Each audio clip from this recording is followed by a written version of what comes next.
Hello everyone, यह है coordination compounds का पार्ट 7 जिसमें हम पढ़ने वाले हैं magnetic properties of coordination compounds. जब भी हम मैग्नेटिक प्रॉपर्टीज की बात करते हैं तो हमारे दिमाग में बहुत सारे सब्सटेंसेस आते हैं, जैसे कि पैरामैग्नेटिक सब्सटेंसेस, ये एक तरह के हो गए। फिर है डायामैग्नेटिक सब्सटेंसेस। इसके अलावा और भी होते हैं जैसे कि फेर्रोमैग्नेटिक, ये हो गया। इसके बाद होता है एंटी फेर्रोमैग्नेटिक, एंटी फेर्रोमैग्नेटिक, और एक होता है फेर्री मैग्नेटिक। इतने सारे होते हैं, बट इस चैप्टर में इनसे हमारा कोई लिंक नहीं है। जैसे कि फेर्रोमैग्नेटिक होता है, एंटी फेर्रोमैग्नेटिक या फेर्री मैग्नेटिक, इनके बारे में हम नहीं पढ़ने वाले हैं। हम केवल पढ़ेंगे पैरामैग्नेटिक एंड डायामैग्नेटिक के बारे में। अब तक अगर आपने वैलेंस बॉन्ड थ्योरी पढ़ी है तो उसमें मैंने बताया था कि जो पैरामैग्नेटिक सब्सटेंसेस होते हैं उनके पास अनपेयर्ड इलेक्ट्रॉन्स होता है। क्या होते हैं? अनपेयर्ड इलेक्ट्रॉन्स होते हैं। और जो डायामैग्नेटिक होता है इनके पास नो अनपेयर्ड इलेक्ट्रॉन्स, इनके पास एक भी इलेक्ट्रॉन अनपेयर्ड नहीं होगा। इनमें सारे के सारे इलेक्ट्रॉन ऐसे कुछ इस तरह से पेयरिंग होकर रहेंगे। अगर इनके पास इलेक्ट्रॉन्स है तो ऐसे पेयरिंग होगा। अगर पैरामैग्नेटिक होगा उसमें पेयरिंग हो भी, तो अगर एक भी उनके पास ऐसे अनपेयर्ड दिख गया तो वो पैरामैग्नेटिक हो जाएगा। तो यही हमें मेन पढ़ना है। बट हम ये देखेंगे कि मैग्नेटिक मोमेंट क्या होता है। चलिए मैग्नेटिक मोमेंट के बारे में देखते हैं। जैसे कि हम सबको पता है, जो हमारा पैरामैग्नेटिक, डायामैग्नेटिक, ये जो होता है ये क्वालिटेटिव डेटा है। जैसे कोई सब्सटेंस के बारे में अगर हमने बोला वो पैरामैग्नेटिक है या डायामैग्नेटिक है तो हमें बस उसकी क्वालिटेटिव डेटा ही पता चलती है। लेकिन अगर हम किसी के मैग्नेटिक मोमेंट के बारे में बात करें तो हमें उसकी क्वांटिटेटिव डाटा का पता चलता है। यानी कि जो मैग्नेटिक मोमेंट होता है ये होता क्या है? It is the tendency to produce magnetic field, tendency to produce magnetic field. आप सबने इलेक्ट्रिसिटी चैप्टर पढ़ी होगी, 10th में भी पढ़ी है, फिर आपने फिजिक्स भी पढ़ा होगा इलेक्ट्रिसिटी चैप्टर। तो उसमें आपको ये पता है जब भी कोई चार्ज्ड पार्टिकल मूव करता है, आप सबको पता है अगर एक इलेक्ट्रॉन है वो अगर इस डायरेक्शन में मूव कर रहा है तो उसके ऑपोजिट डायरेक्शन में करंट प्रोड्यूस होता है। ये आप सबको पता है।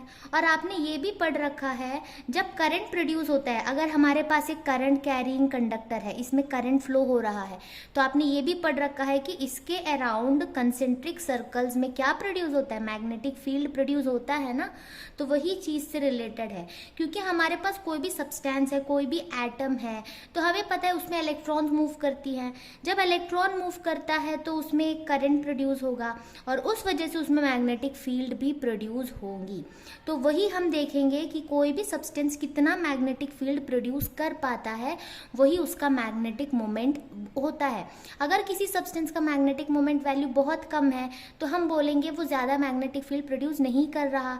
अगर किसी का मैग्नेटिक मोमेंट ज़्यादा है तो हम बोलेंगे कि वो ज़्यादा मैग्नेटिक फील्ड प्रोड्यूस कर रहा है या उसके पास ज़्यादा अनपेयर्ड इलेक्ट्रॉन्स है। अब मैग्नेटिक मोमेंट अनपेयर्ड इलेक्ट्रॉन्स के ऊपर कैसे डिपेंड करता है वो हम एक बार देख लेते हैं। मान लीजिए हमारे पास एक अनपेयर्ड इलेक्ट्रॉन है, जैसे कि ये एक अनपेयर्ड इलेक्ट्रॉन हुआ, वो अपने ऑर्बिट में घूम रहा है। अब ये ऑर्बिट है, इसमें ये इलेक्ट्रॉन क्या कर रहा है? घूम रहा है। जब ये घूम रहा है तो इसमें जो है अभी इलेक्ट्रॉन ऐसे मूव करेगा तो इसमें करंट ऐसे प्रोड्यूस होगी। अब करंट प्रोड्यूस होगी तो इसमें मैग्नेटिक फील्ड भी प्रोड्यूस होगी। तो ये ठीक है। अगर हमारे पास पेयर्ड इलेक्ट्रॉन है, आप सबको पता है कि इसका मतलब होता है, अगर मैं एक ऑर्बिट बना लूँ, इसका मतलब होता है कि वो इलेक्ट्रॉन क्लॉकवाइज घूम रहा है। क्लॉकवाइज घूमने का मतलब है वो इलेक्ट्रॉन कुछ इस तरह से घूम रहा है, पहला इलेक्ट्रॉन, और ये जब ऐसे घूमेगा तो करंट कुछ इस तरह से प्रोड्यूस होगी। ठीक है। अभी दूसरा जो हमारे पास इलेक्ट्रॉन है वो एंटी क्लॉकवाइज घूम रहा है, तो वो उसका उल्टा घूमेगा, यानी ये ऐसे घूमेगा इलेक्ट्रॉन, उस वजह से करंट ऐसे प्रोड्यूस होगी। अब जब दोनों ही करंट ऑपोजिट डायरेक्शन में है तो दोनों ही कैंसिल आउट कर रही है, तो इसमें हम देखेंगे कि जो नेट करंट है वो क्या हो गया? जीरो, उस वजह से इसमें मैग्नेटिक फील्ड प्रोड्यूस होगी ही नहीं। जब मैग्नेटिक फील्ड ही प्रोड्यूस नहीं होगी तो इसका मैग्नेटिक मोमेंट क्या होगा, जीरो। यानी कि जो भी डायमैग्नेटिक सब्सटेंसेस होते हैं, आप ये बोलोगे क्या फर्क पड़ता है कि वो पेयर्ड हो या अनपेयर्ड हो, इलेक्ट्रॉन्स है, इलेक्ट्रॉन्स घूमेंगे, करंट प्रोड्यूस होगा, करंट है तो मैग्नेटिक फील्ड प्रोड्यूस होगा। तो क्यों हम कहते हैं कि डायमैग्नेटिक सब्सटेंसेस में मैग्नेटिक मोमेंट जीरो होता है, उसका रीज़न ये है, जैसे दोनों ही इलेक्ट्रॉन अपोजिट डायरेक्शन में घूम रहे हैं तो दोनों की वजह से जो करंट आएगा वो भी अपोजिट डायरेक्शंस में होंगे और वो एक दूसरे को कैंसिल आउट करेंगे, तो करंट जीरो हो गया, इसलिए इसका मैग्नेटिक मोमेंट जीरो होता है। तो ये हो गया बेसिक नॉलेज की जो पैरामैग्नेटिक है उनमें कुछ मैग्नेटिक मोमेंट होती है और जो डायमैग्नेटिक होता है उनका मैग्नेटिक मोमेंट जीरो होता है। अब हम देखते हैं कि जो मैग्नेटिक मोमेंट होता है वो दो तरह का होता है, एक होता है ऑर्बिटल मैग्नेटिक मोमेंट और एक होता है spin magnetic moment. Orbital magnetic moment क्या होगा, हम सबको पता है अगर ये न्यूक्लियस है तो उसके बाहर जो ऑर्बिट्स हैं, अब इन ऑर्बिट्स में जब इलेक्ट्रॉन रिवॉल्व करेगा कुछ इस तरह से, जब वो ऑर्बिट में घूम रहा है तब जो मैग्नेटिक मोमेंट प्रोड्यूस होती है उसे हम कहते हैं ऑर्बिटल मैग्नेटिक मोमेंट।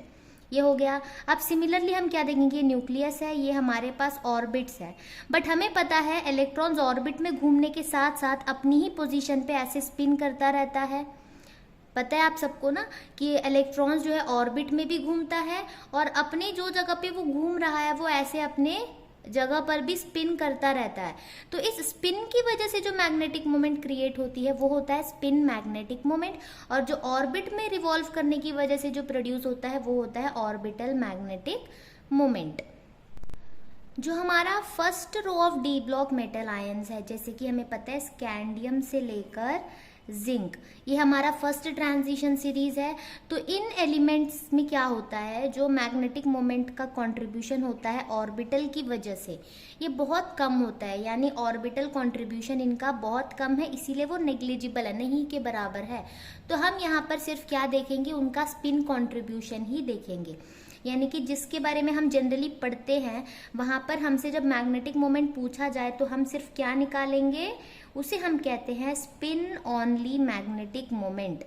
क्या कहते हैं, स्पिन ऑनली मैग्नेटिक मोमेंट कहते हैं, यानी कि जो मैग्नेटिक मोमेंट है वो सिर्फ स्पिन की वजह से आ रहा है। तो ये होता है। अब इसके लिए एक फॉर्मूला होता है, हम इसे लिखते हैं म्यू, यानी मैग्नेटिक मोमेंट के लिए होता है। अब इसमें हम क्या करेंगे, स्पिन को दिखाने के लिए हम यहाँ पर स्मॉल s लिख लेंगे। इसका जो फॉर्मूला होता है वो ये है √n इंटू n+2। ये फॉर्मूला है स्पिन ऑनली मैग्नेटिक मोमेंट निकालने का, जहाँ पर n डिनोट करता है नंबर ऑफ अनपेयर्ड इलेक्ट्रॉन्स, और ये हो गया बोहर मैग्नेटॉन। ये बोहर मैग्नेटॉन इसका यूनिट है। तो अब हम यहाँ पर कुछ क्वेश्चंस करके देखते हैं जिसमें हम मैग्नेटिक मोमेंट निकालेंगे। तो अब हम देखते हैं अगर इतने अनपेयर्ड इलेक्ट्रॉन्स होंगे तो उसका स्पिन मैग्नेटिक मोमेंट क्या होगा। तो जैसे हम सबको पता है फॉर्मूला क्या होता है, n इंटू n+2 यही होता है। तो हम यहाँ पर देखेंगे अगर 0 है तो 0 के करस्पॉन्डिंग 0 इंटू 0+2 2 होता है, एंड 0 इंटू 2 0, तो √0। तो इसके लिए स्पिन ऑनली मैग्नेटिक मोमेंट 0 आ जाएगा। अगर 1 है तो इसके लिए हम क्या लिखेंगे, n इंटू n+2, 1+2 क्या होता है 3, यानी 1 इंटू 3 होता है, तो √3 आएगा इसके लिए। और अगर 2 है हमारे पास तो इसके लिए हम क्या लिखेंगे, √ n की जगह 2 एंड 2+2 4, तो ये हो जाएगा √8। 3 के लिए क्या आ जाएगा, 3 इंटू 3+2 5, 3 5 सा 15। उसके बाद 4 के लिए क्या आ जाएगा, 4 इंटू 6 यानी कि √24, और अगला है 5 इंटू 7 √35। अगर आप यहाँ पर थोड़ा ध्यान से नोटिस करेंगे तो यहाँ पे जो भी नंबर्स हैं वो सब परफेक्ट स्क्वायर से एक कम है, यानी 2 का स्क्वायर 4 होता है, 4 से एक कम 3। 9 जो है 3 का स्क्वायर होता है, बट यहाँ पर 8 है। 4 का स्क्वायर 16 होता है और यहाँ पर 15 है। 5 का स्क्वायर 25 है, यहाँ पर दिया हुआ है 24, और 6 का स्क्वायर 36 होता है, यहाँ पर दिया हुआ है 35। अब हमें क्या करना है, इनका स्क्वायर रूट अगर हम निकालेंगे तो ये 2 से थोड़ा सा कम आएगा, तो इसका वैल्यूज जो हम निकाल चुके हैं वो मैं आपको यहाँ लिख कर दे देती हूँ। ये होता है 1.73, ये होता है 2.83, ये है 3.87 और उसके बाद 4.90, 5.91। तो मैं रिकमेंड करती हूँ हर एक वैल्यू के करस्पॉन्डिंग जो मैग्नेटिक मोमेंट का वैल्यू है ये आप याद कर लें, क्योंकि एग्जाम्स में फिर आप इसका अंडर रूट निकालते हुए बैठोगे, क्योंकि आपके पास साइंटिफिक कैलकुलेटर तो होगा नहीं, तो आपका बहुत टाइम निकल जाएगा। बट एक चीज़ ध्यान देना, जब आपके पास एक अनपेड इलेक्ट्रॉन है तो आंसर में 1 पॉइंट आएगा, 2 अनपेड इलेक्ट्रॉन के लिए 2 पॉइंट, यानी आपको जितने अनपेड इलेक्ट्रॉन दिख रहे हैं 0 1 2 3 4 5, अब वैसे ही 0 1 2 3 4 5 लिख सकते हैं। बस आपको करना क्या, पॉइंट के बाद का नंबर आपको याद करना है। आप ऐसे देख सकते 73 83 87 90 91, धीरे धीरे ये बढ़ रहा है, तो आपको बस पॉइंट के बाद वाला जो नंबर है वो आपको याद करना है, तो आपको ये वैल्यूज याद हो जाएंगी। अब ना हमारे इस चैप्टर में एक क्वेश्चन था मैग्नेटिक मोमेंट से रिलेटेड, वो हम करते हैं इसमें। यह है एक्सरसाइज का क्वेश्चन नंबर 29। देखिए इसमें क्या बोला है, among the following ions which one has the highest magnetic moment value. तो यहाँ पर हम देखेंगे क्रोमियम, आयरन और जिंक, ये सब पहले ट्रांजिशन सीरीज का है, तो यहाँ पे ऑर्बिटल कॉन्ट्रीब्यूशन नहीं होगा, तो हमें निकालना है स्पिन ऑनली मैग्नेटिक मोमेंट। तो हम पहले क्या करेंगे, क्रोमियम है, सबसे पहले ना हम सबका इलेक्ट्रॉनिक कन्फिग्रेशन लिख लेते हैं। जैसे क्रोमियम है, एटॉमिक नंबर 24 है, बट इसका होता है 3d5 4s1। आयरन जो है, आयरन 26 है, तो 3d एंड 4s में मैंने क्या बताया था 2 6 26। जिंक जो है 30 है, तो 3d एंड 4s2 में 20 इलेक्ट्रॉन हो गए और यहाँ पर आ जाएगा 10। इतना होने के बाद हमें क्या करना है, सबका चार्ज निकालना है। जैसे क्रोमियम का मैं x ले लूँ, वाटर न्यूट्रल है तो 0 इक्वल टू +3, यानी यहाँ पे x +3 आ रहा है, तो क्रोमियम 3+ है, यानी 3 इलेक्ट्रॉन मुझे यहाँ से रिमूव करनी है। तो 3 इलेक्ट्रॉन अगर मैं निकालूंगी तो एक जाएगा 4s में से, तो 4s हो गया 0, और बाकी के 2 जाएंगे 3d में से, तो ये हो गया 3d3। अब यहाँ पे आयरन के लिए अगर मैं x ले लूँ, वाटर का 0 होता है और इसमें ओवरऑल चार्ज +2, यानी यहाँ पर x +2 है, तो Fe जो है +2 स्टेट में है। +2 स्टेट यानी 4s में से दोनों इलेक्ट्रॉन चले गए, 3d के 6 इलेक्ट्रॉन रह गए। अब यहाँ पर देखिए जिंक का अगर मैं x ले लूँ, H2O का 0 होता है, ओवरऑल चार्ज +2 है, तो यहाँ पे x +2 आया, यानी Zn जो है वो +2 स्टेट में है, यानी कि 2 इलेक्ट्रॉन निकल गए 4s में से और 3d में रह गया 10।